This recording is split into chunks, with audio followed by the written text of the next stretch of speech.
Hey everybody, we're live with Bushman and JC, and this is JC Anson, a good friend of mine. Actually, a lot of the stories that you hear about are about JC. We worked together at a company for about 3 years here in the Florida marketplace. I had the South, JC handled Florida, and working together as a team, we doubled, actually more than doubled the revenue of the Florida marketplace for 3 years, and a lot of that had to do with JC's leadership and his ability to build teams, look at his business from a strategic standpoint, and operate it in some of those leadership maturity levels that we've been discussing in our Facebook Lives and on our podcast. So before JC, do you want to introduce yourself a little bit or talk about how long you've been in leadership and sales leadership in particular? Well, my name is JC Anson. I've been in sales leadership now probably the last 25 years or so, I would say. Yeah, and every role that he's held. Matter of fact, we met in training at the company that we went to work In for. Chicago. Yeah, absolutely. Hit it off right away. And when there was an opportunity in the Florida marketplace, JC called me up. He's like, "Is that a good place to go?" I'm like, "Are you kidding?" Working and living in paradise, and I haven't looked back. It's been awesome. So what we wanted to do is we'll probably take 20 to 30 minutes in this segment, and we're going to do a little review of what we've already discussed in regards to what is leadership, how to develop voluntary followers, and the different levels of action logics or leadership maturity levels that we should be developing throughout our careers. And so the first thing to remember is that leadership is different than being a manager. A manager just manages a process, but a leader actually inspires people to follow them to fulfill a specific goal. And if you're a true leader, well, first off, to be a leader at all, you have to have followers by definition. If you don't have any followers, no one's following you, therefore you're not a leader. And those followers should be voluntary. That means they're not following you because you're leading by coercion or forcing them to, or following you just to get a paycheck, because if they don't, then they know that they won't get a paycheck. As a leader, you inspire them with what I call positive people management, positive psychology, and it develops followers who will go that extra mile for you, for the team, and to make sure that the goals that you all are working towards get accomplished. And to become that balanced leader or a high performance team builder, or to get those voluntary followers, we have to develop in our personal maturity as well, not just in skills and hard skills, but our soft skills, which are typically the most difficult part to master. We have to develop those, and a lot of that really develops or depends upon our personal maturity level. And I would just say, again, I've watched JC operate on the 4 of the higher levels, and in a minute I'm going to ask him to share a couple of stories that are pertinent that hopefully will connect with you as well. But just to review, remember we talked about, when we're talking about leadership and human maturity in general, there's 3 key areas of maturity.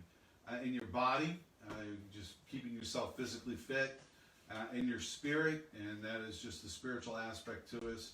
And again, even through our PhD studies, I want to reiterate that science is overwhelmingly proving that all humans have a spiritual aspect to our makeup.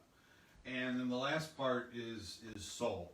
And we discussed that depending on what even religious background that you might be from, most of the major religions in the earth have a triune view of our person. Sometimes it's body, mind, and spirit, body, mind, and soul.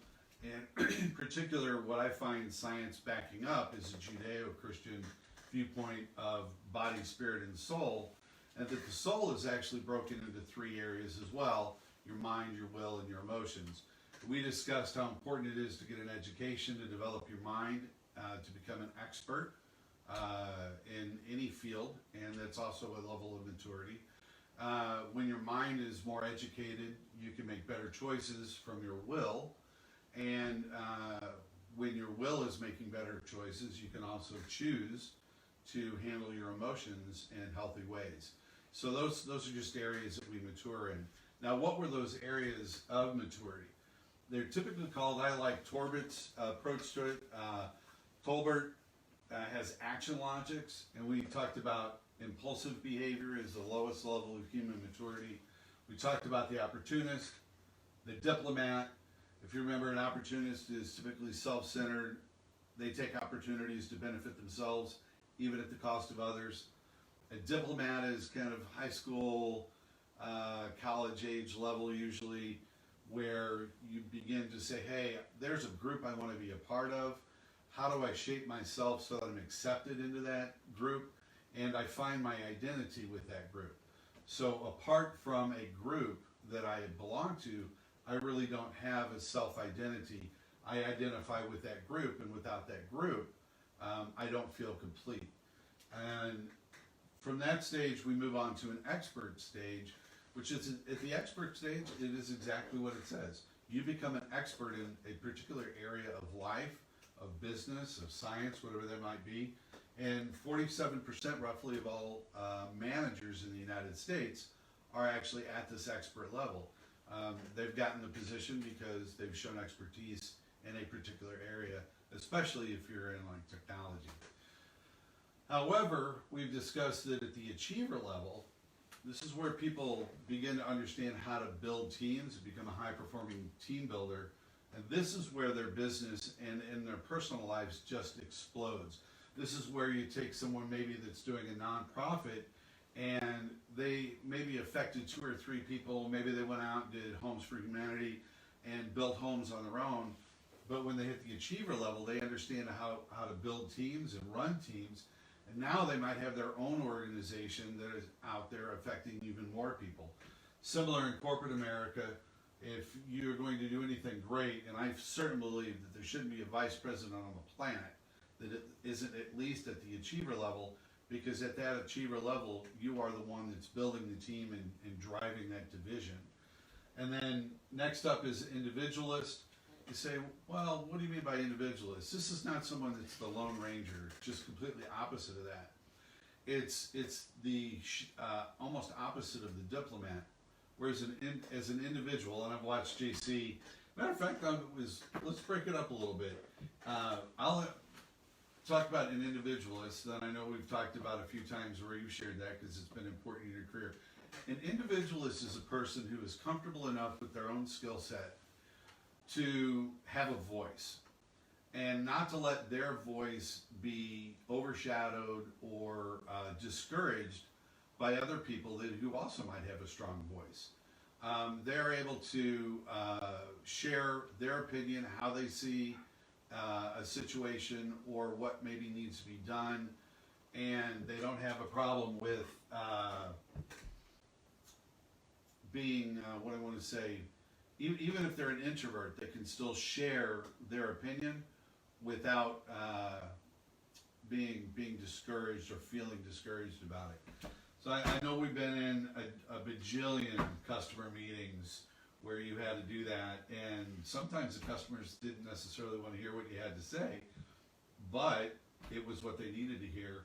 And if I can introduce it, there was one in particular meeting that we were at, and you use psychology, negotiation psychology, and you literally sat each one of us in a particular order, and you happened to sit a particular person to the right of the owner of the business, because you know how negotiating psychology works. But even though you put that person next to the owner, you knew that you were driving the meeting and it was your voice and certain voices that need to be heard. You want to talk about that? Yeah, that particular meeting, we were introducing a new senior level manager, a vice president, into the prospect. Prospect was extremely interested in our industrial equipment, and it was a 6-figure opportunity. So when we walked into the conference room, the owner, who I've sat in that room with him many times, in that conference room many times, always sat in the corner So I knew that, he would always usually be looking to his left-hand side to someone in a leadership role. So when we walked into the conference room before the owner was in the conference room, I told the new vice president of the division to sit at the head of the table, which would be just to his left. So they would have a lot of interaction with each other since they were close by, a lot of eye contact, and it's natural to have a person looking for somebody in a leadership role to their left. So the meeting went fantastic. It was a closing opportunity. We walked out of that meeting with a signed order, and the new vice president was extremely happy with the whole way that the meeting went. I sat across the conference room table, directly across from the owner of the company, so I could have that interaction on a straight, face-to-face, straight-on position. But it's all about positioning the proper people in the proper placement to have those meetings go well. We were lucky because the owner wasn't sitting there beforehand, so I was able to sort of set it up, the way it needed to be set up to move that opportunity forward. Yeah, no, that's awesome. Now, so let's dissect that a little bit in regard to the action logics. And part of this little segment is, if I'm interviewing someone for a job, maybe for a vice president, senior vice president level, or a leadership level, how would I take JC's story and dissect it and find out what levels that he operated on? So some of the key things that he discussed is he literally had a strategy when he walked in at the enterprise sales account level. He had a strategy on how he was actually going to approach everyone and hold the meeting. So immediately that shows that JC has the ability to think at a systems level or that strategist level, right? Second, JC also said, hey, I sat straight across from the owner so that I could directly talk to him and share what I had to share. The third part of that, or second part of identifying individualist is that JC also said that he was the one, even though he wasn't the regional vice president, he was introducing the new vice president. So that meant that JC had to at least have enough belief in himself and what he was doing and how and what he was going to say to introduce the new vice president.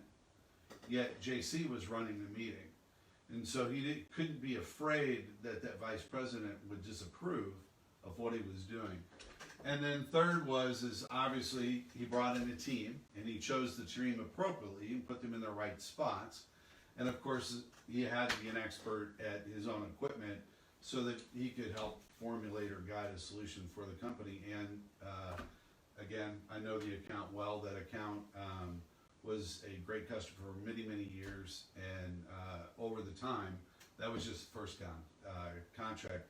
They did buy millions of dollars worth of equipment over a several-year period and became a key account. Matter of fact, so much of a key account in the state of Florida, they are now one of the, what do you call it, the secure facility and do secure printing for the state of Florida that only a handful of operations are allowed to do, or handle secure information, including printing. But it's the handling of the information that is the key part of allowing them to be able to do so in the state of Florida. And that's something that JC orchestrated and today is still a benefit to that company. So I appreciate that. Does that make sense? Absolutely. Yeah, did you know that about yourself? Or how do you feel about being psychoanalyzed live on Facebook? So it just comes to time, I guess, time and grade. Yeah, this is one of the reasons why we've gotten together, or gotten along so well from the very first time that we met each other, because over the years we've tended to function on those same levels. And it's shown, when we get into an enterprise selling or leadership situation, 9 times out of 10 it comes out with a positive outcome. Right. So the last stage that we have talked about is alchemist, and again, that's 1% of all humanity gets there. Mother Teresa, Gandhi, those type of people that we know affect the world on a global, or humanity on a global scale. So with this achiever level and some of the things that we've just discussed, I wanted to open up the table to JC just to tell any stories or any experiences you have, whether working with leadership, accounts, enterprise level, national type sales, where you saw either your team, yourself, operating in these different levels. And I'll open up with a quick example. For instance, I'm much like you when I plan a meeting, or I'll think of this, actually I've got an account in mind. We were working with an oil company, and this happened to be in Houston, and we were meeting with the chief operating officer of a global company who makes drill bits and parts for oil rigs and that kind of stuff. And we sat down with who at the time was the marketplace vice president, and I asked, and unfortunately we've talked about many of the people that we've worked with, although they have a higher level of authority within the company, they may not function on some of the higher levels of maturity levels. And it ended up that I started and had the conversation of what roles should each one of us play. And knowing and understanding the levels or just functioning in them, just like JC said, that there's a psychology in negotiating and holding meetings. And so I kind of introduced that to the marketplace vice president, the enterprise level sales rep, and we decided who would play what role. And when we went into the meeting, I played the role of the expert. And so the marketplace vice president, of course, played the role of the strategist, individualist, driving the whole thing. And as we each played our role, they opened up the meeting to me as the expert, and I played the role of the geek, right? And I was glad to. I mean, I was an expert at it, although I had regional responsibility, and normally a team member of mine would have gone in. At this high level meeting, I typically took. And what happened in that meeting is that I connected like JC did with the owner of the other business, and he happened to be a software engineer originally who had ended up taking the position of COO.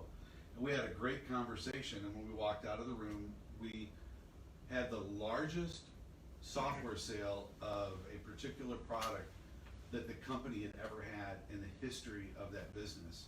And it was because we each took the time to say, what roles are we going to play? What kind of psychology are we going to use? And who's going to come off at which level of these leadership maturity levels? And it really worked. So that was an example similar to the one that you shared here in Florida. What have you seen out there as well? Well, first of all, I think that it's important when you get together as a sales team and team selling that you have a strategy going into the meeting.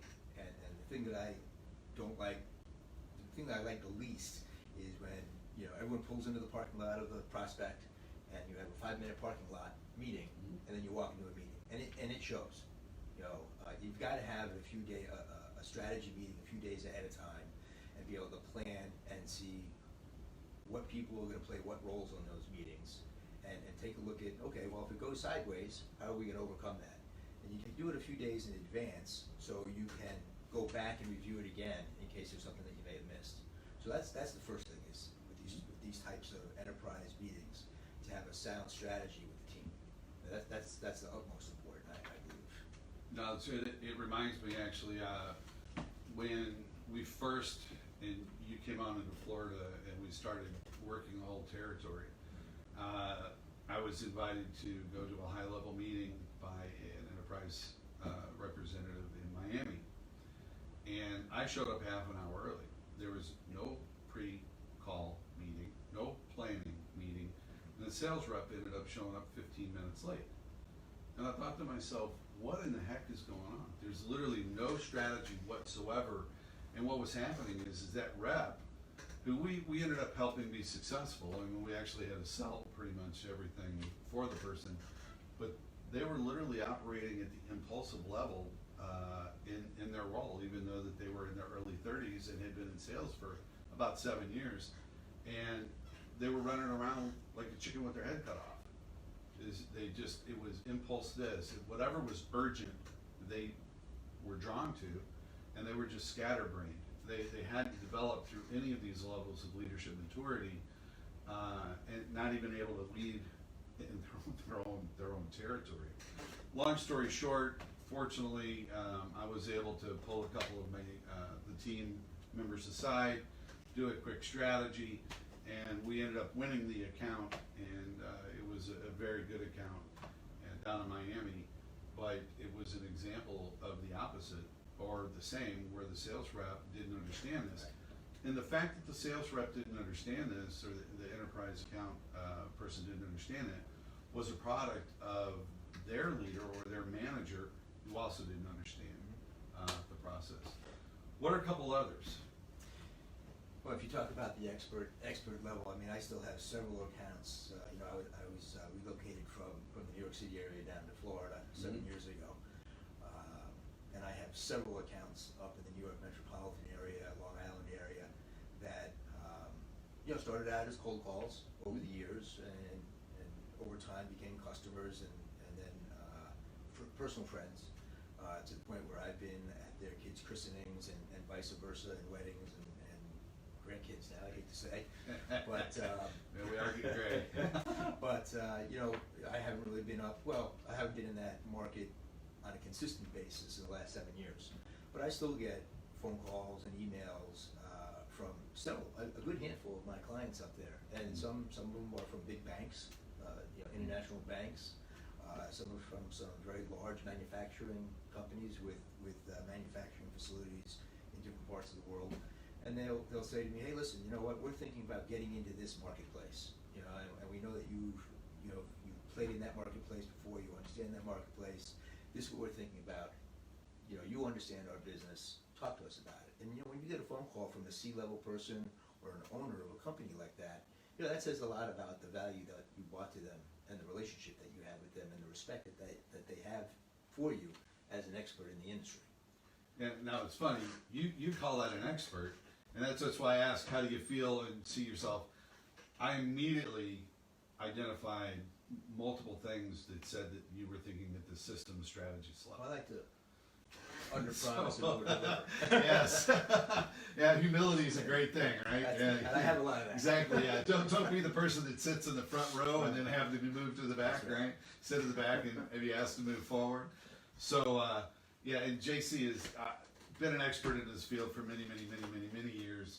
But what he just displayed there, hopefully if you were listening, is that almost everything in the approach that he's developed with that those friends now, we're also customers and clients, started really at a strategic partnership level, and over the time he introduced himself as an expert, right? That's how you got in. He became a partner, or teamed with them in the business, became a partner with them, and then moved to where he had an individual voice that they knew that they could trust. This in many terms, like in the Strategic Account Marketing or Management Association, would be like the trusted advisor level, where they could call you and you become an individual voice to them, where they trust your opinion. That's that individualist stage. And then jump one step above that, it's like, JC, I know you know the industry. How is this going to fit? How do you see this fitting within our organization? That's system thinking. And so just right there, we can look at your career and trace how you've gone had expert, achiever, individual, and strategic levels. And as what I want to say is a master enterprise sales level type person, those four things are going to play a dynamic role in anyone that's going to achieve the type of level of proficiency that you have in sales and sales leadership in your life. So I appreciate that. Hopefully some of the examples that we've talked about and given will help translate how even these personal leadership levels of maturity also translate into your performance just as a professional as a whole. You might think, for instance, let's say if you were an attorney, think about, first off, as an attorney, right, you've got to be an expert at the law. That's just where you start. But then I think of firms like Morgan and Morgan, who is a maybe $100 million law firm. I mean, it's insane the business that they have built over the years. He had to go from a legal expert to understanding how to build high-performing legal teams. He had to have a voice of his own in the marketplace, and if you watch him and his family's commercials, they have a specific voice and a way that they come to the market. They have a personal motto, they have a business motto, and they don't depart from that, regardless of what anyone thinks about what they're saying. They believe in it, and they've gone forward with it. And then they had to come up with a strategy on how to grow those multiple law offices across the southern United States. And so it really doesn't matter what industry that you're in, and even the type of role you might play. Each one of these maturity levels plays a critical part in our human development and our professional development as well. So take care. Goodbye from me and JC. Thank you. And we'll catch you on the upside.